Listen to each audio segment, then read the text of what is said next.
Okay, so I put out a video yesterday of what I considered a functioning load for the 450 Bushmaster with the Shooter's World AR Plus or the lovex D073-04 powder. Now on their websites, it does say that this powder will work in this load. It does not have a charge weight grain for the projectile or anything. So what I am doing is using 230 grain cast lead projectiles. They drop out a little heavy at 232, but they're hard.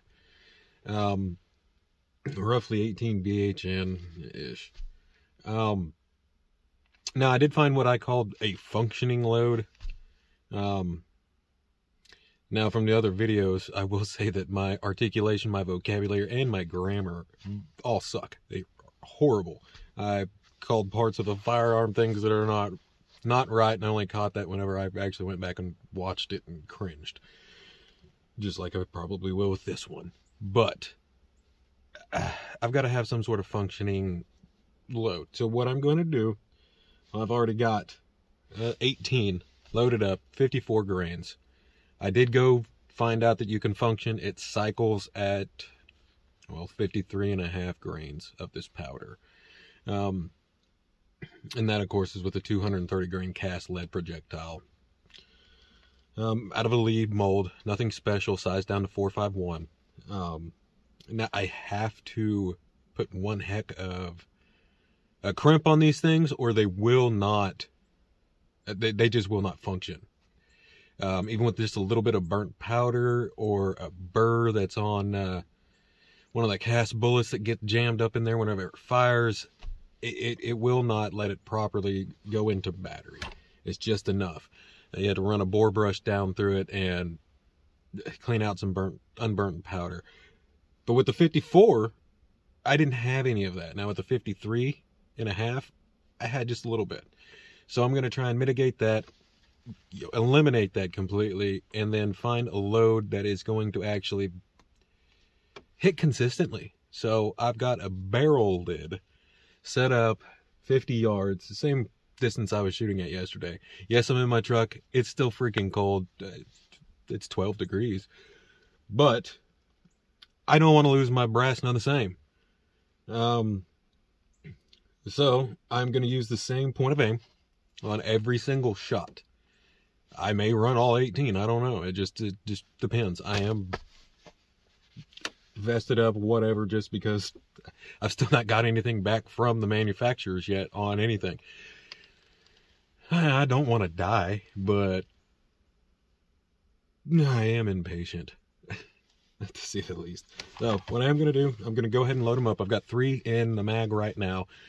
We're going to make sure that these function again. They go ahead and they cycle the firearm. I was calling functionability something completely different. I just wanted to make sure when I referred to something as functioning, to me that was cycling the bolt backwards and ejecting the spent brass and sending a bullet down range. That's all I cared about at that specific time. But now I've got to have something that cycles and is relatively accurate. I would love to use the 230 grain. I use it for my 45. It's just a fun little plinking round. It'd be an awesome little plinking round. Cannot get the chronograph to pick up anything. It's now too bright with the snow. So I ran into too dark and dreary, now too bright. I'm not going to be able to get any type of muzzle velocities out of these things. I really don't know what we're pushing. It's kind of hard to tell. I want to guess 16 to 1800. I'm probably going to guess about 1800 feet per second. Just guessing, but that's a horrible guess. Now these are compressed quite a bit. Now if you're going to run a heavier grain bullet, you can get away with less powder. Yes, but it is still going to be a compressed load no matter what. No matter. The complete case capacity is 56 grains. Maybe 56 over, whatever, but of this specific powder, you are not getting a hair more in. That is to the brim full. Oh, I've had a couple of those loaded up. I was too scared to shoot them. I ain't going to mess with them. I don't know, I might.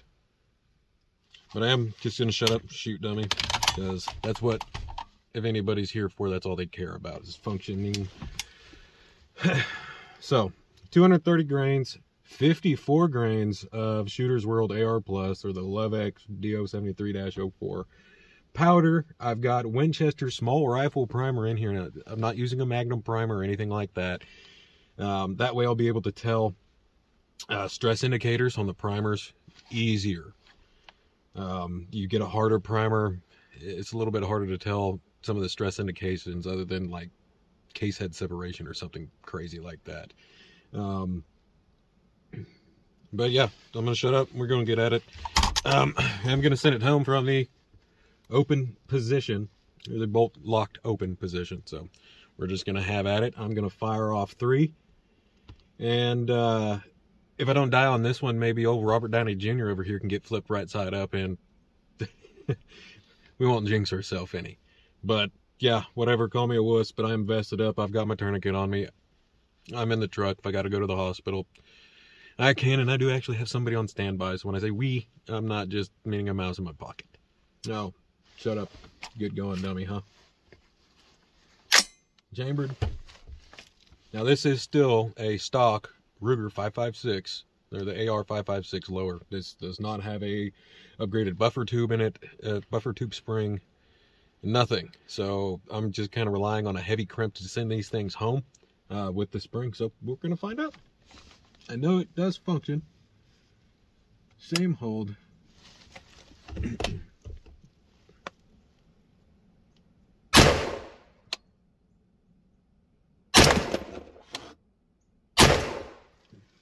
I kind of pulled on that one. I pulled on the last two, actually. Those are my fault. They are hitting a hair low, but I'm not going to touch anything at all. Then at the end, I do have a 32 grain loaded up. I'm going to see if I can get this thing to sound like a rook rifle. If nobody knows what that is, I was a little excited yesterday when I was talking, and that's part of the articulation. I knew what I wanted to say. I just can't get it out sometimes. What a rook rifle is, it's pretty much a non-suppressed rifle that sounds suppressed. Now, they purposely underload the charges, got a longer barrel, or sometimes they have like a weird bolt impingement system, whatever. But I'm going to kind of see if I can get this to sound like a rook rifle. It will be completely unsuppressed, so if anybody's out there freaking out, no. And besides, I'm not even worried about that. I don't do anything illegal. This only one. What am I doing? 2.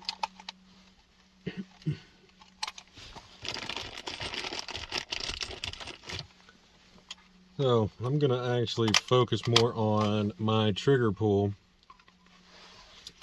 and hold, and not try and flinch. I'm flinching. She's in, maybe? I don't know. We'll find out.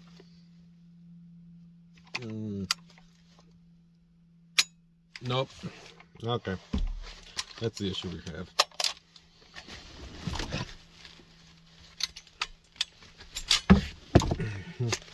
We're gonna barrel brush down real quick. I want to see if there's unburnt powder. If I can't get full powder burn at that.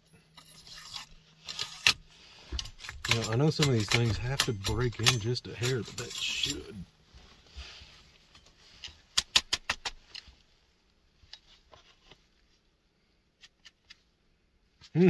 Blue burr. So that was actually my fault. That was me not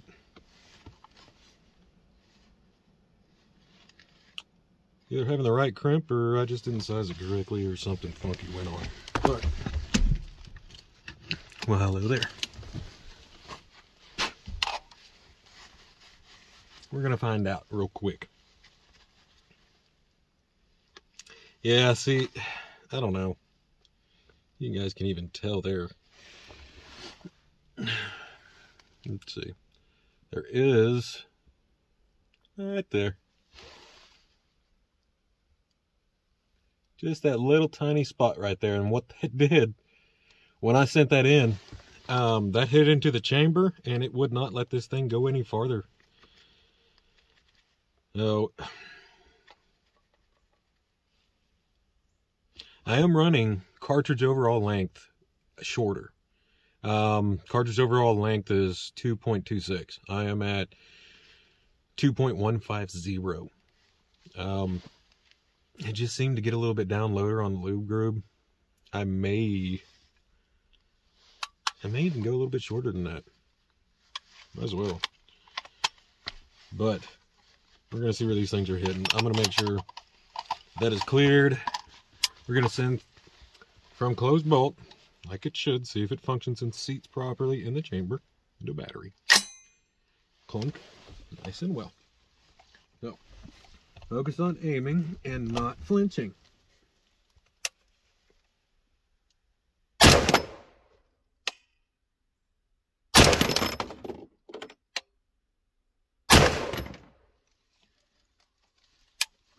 Okay.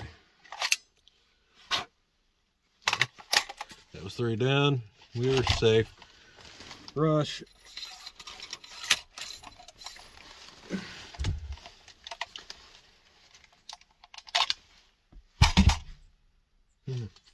We're good on that. Yeah, I'm just gonna have to seat these things just a little bit shorter, past that lube groove.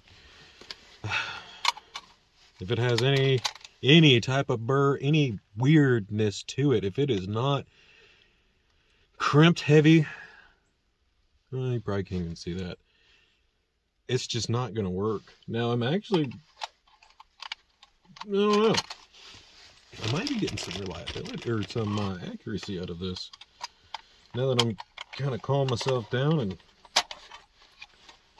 will actually just shut up and shoot. Oh, here we go again. Slav style, not slob. Slav style. Yeah.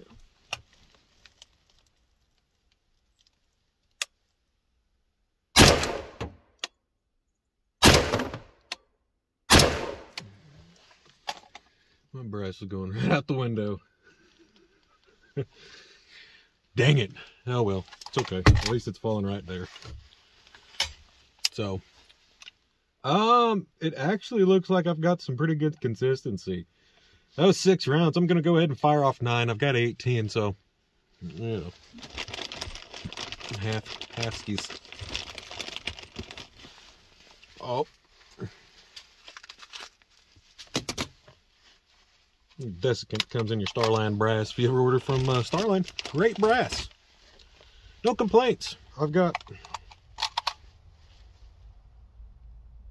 some of my 9mm brass. I probably have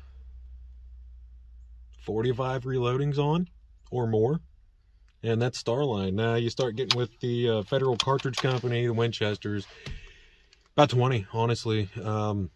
I like to use long shot. Now, I did say something about this in a video yesterday, and I didn't articulate well. I was way too pumped up and excited just to have some sort of cycling around in this thing without any load data from the manufacturer. Now, we did run quick load. It was telling us that a 300 grain cast projectile, or well, just 300 grain projectile at 51.1 is where you wanted to be, or at least start with. For this round, to kind of get it to where you need to be, especially with velocities and gas, to operate a semi-automatic. Yeah, I'm gonna shut up. I'm gonna fire these, and then I'm gonna go down and have a look and see where I'm actually hitting. If I'm keyholing, it's gonna be hard to tell. I couldn't get my paper up because my stapler is frozen. Like an idiot, I left it in the back of the farm truck with the feed too, so that's frozen. Yeah, but gonna send these. That's gonna be 9. I'll have 9 more. Mathing correctly. But yeah. Now. I want to plunk in, did you? Got a burr. kind of wondering about that one when I loaded it.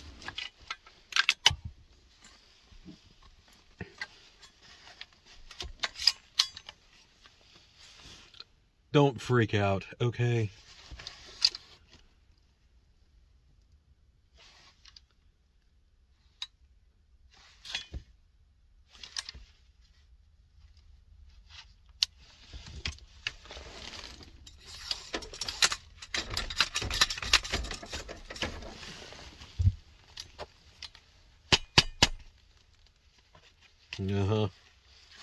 Shiny. So, yeah. Definitely see it on that one. Yeah, I'm just gonna seat these things in farther. That's exactly what I'm going to do. Yeah. I may even revisit with a lighter load now. But I am gonna go ahead and try and send these just because. Well, that one should have got most of the burr off. I'm not too worried about letting go of the barrel. I mean, don't get me wrong. I do like this rifle. I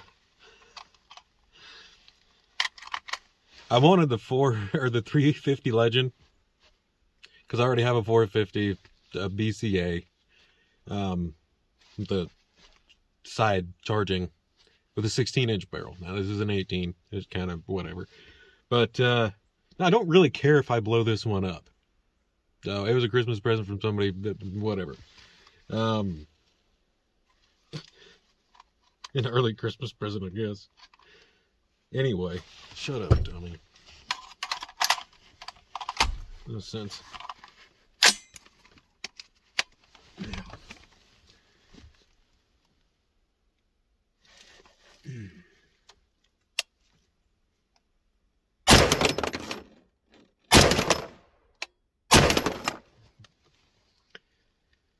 Oh, those came back in. Oh, click. We're gonna find out.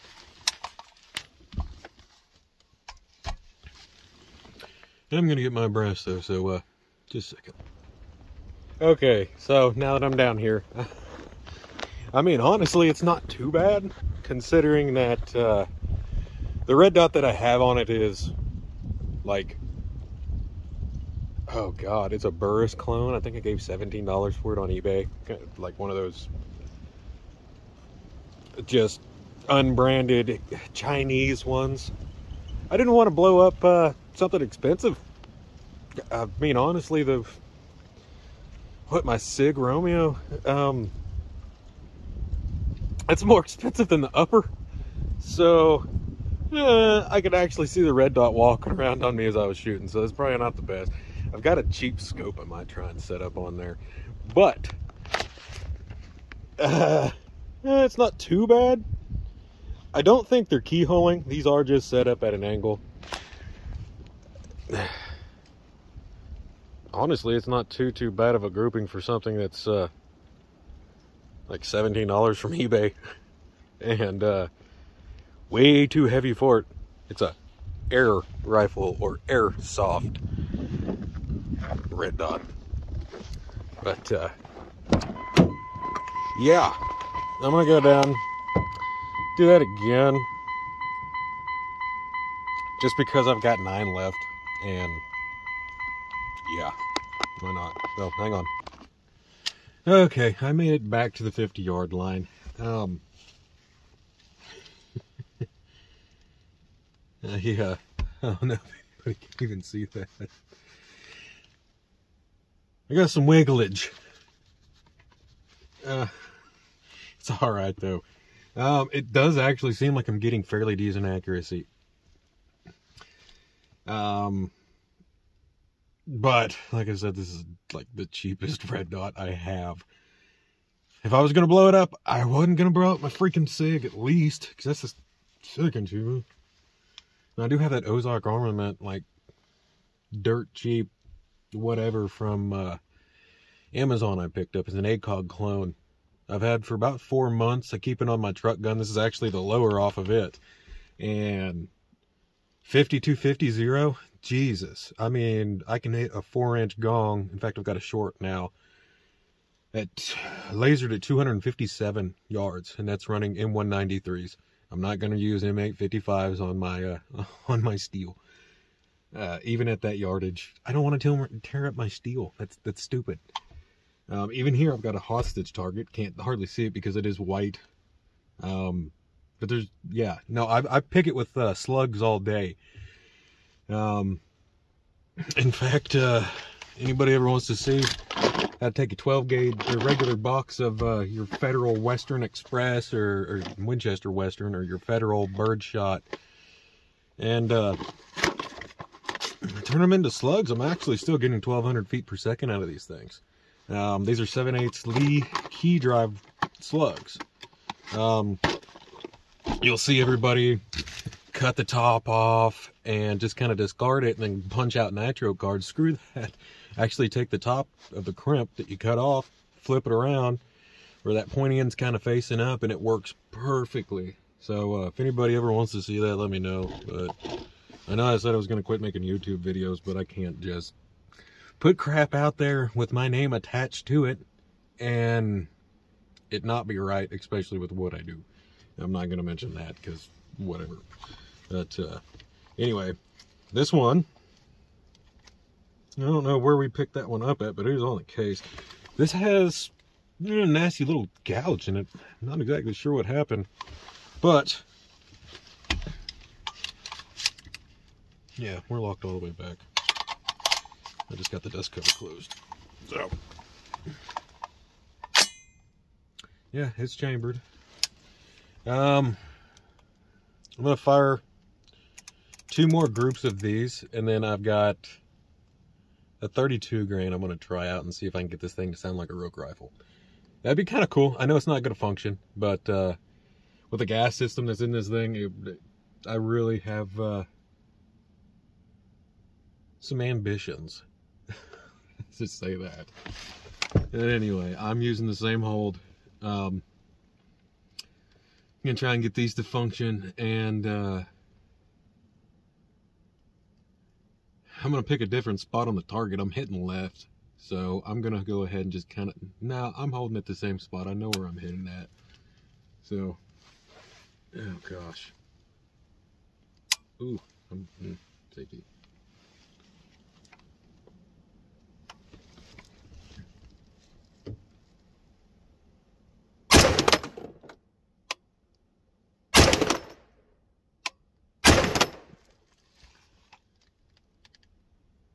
It's kind of hard to tell. I mean, that is really kind of hard to tell from here. But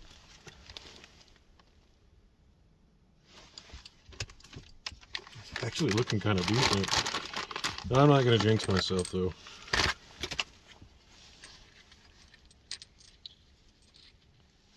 Yeah, see. I didn't go through these things and vet them properly. Even when I went through the resizing process, I didn't even pay, I guess, that much attention to this one. Even when I loaded it, that's an idiot. But I'm going to load that first so it cycles last, maybe.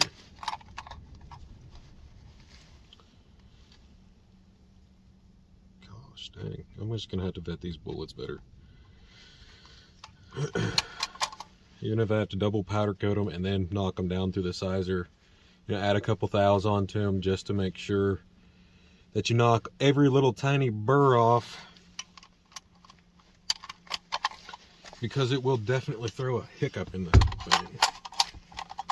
Well, we're locked back. We are on safe.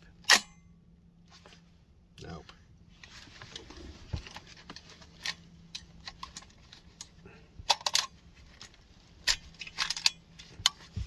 See. Yeah, I'm gonna run this through real quick. Watch, see what pattern comes out. No. Blue. Yeah. Okay. You really gotta pick your bullets good. Yeah. just gonna fire these two. Send it home.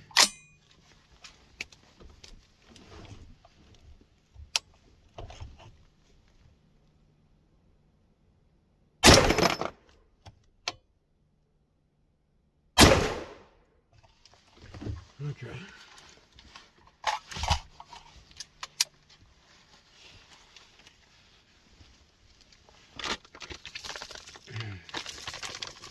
Oh yeah. So, what do I got?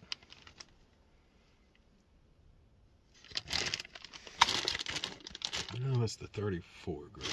No. We're doing a 32. I'm gonna see if I can get this thing to sound like a rook rifle. I got one of these things left anyway, but I want to get it out. That way I don't have to just knock it around with a freaking pulling hammer for hours on end trying to get this stupid thing out. Which I'm sure it'll come out pretty easy because it's a decently heavy bullet, but I did crimp the crap out of it.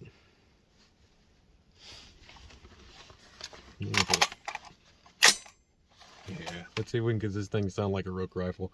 I know it's not going to cycle, but it'd be kind of cool.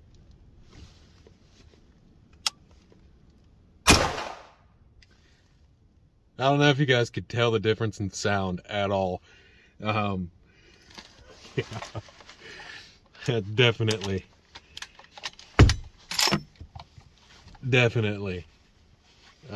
Rook rifle range and hearing.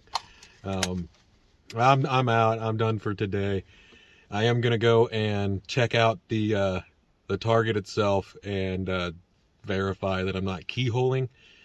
It's kind of hard to do on the steel, but or at least the barrel lid. But it is smacking it with some authority. So find out. Okay, I made it down here. We are not keyholing actually, which is a pleasant surprise.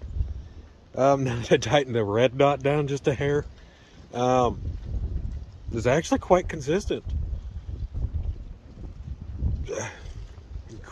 I use quite loosely.